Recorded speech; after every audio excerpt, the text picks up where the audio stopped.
explains the difficulty when Estonians don't. I'm very happy to be here. I'm very happy to have the chance to address this crowd. Thank you, Italy, for hosting us. Thank you, Italy, and Leiden Kuse for developing the strategy for OGP. And I promise that we, Estonia, together with our co-chair, Annabel Bruce, will continue your good work, and hopefully through co-creation with all of you, we'll get the strategy that is suitable for the difficult times that we're living in these days. What makes unique the open government partnership is the core principle that initiating change, implementing change, is done together with the civil society, local governments, and the governments. In these difficult times that we are living in, this principle is under more strain than ever.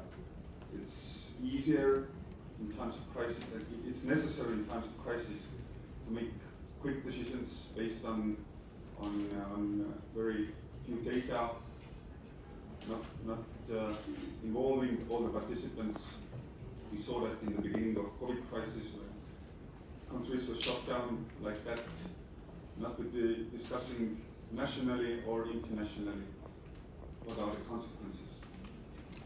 This has, since we've been living in crisis ever since, first it was COVID, now it's the Russian aggression against Ukraine that is producing more and more effects on us in the counter crisis as well. And above that all is the climate change that is affecting our lives, that is an existential threat to humanity. So it can be safe to say that we'll continue to live in crisis for the foreseeable future. And in that context, we need to find a way how to make that partnership work in that context, where you need to make decisions when you don't have routines established, how the government works, but the way you make decisions has changed. So the partnership between the civil society governments and local governments,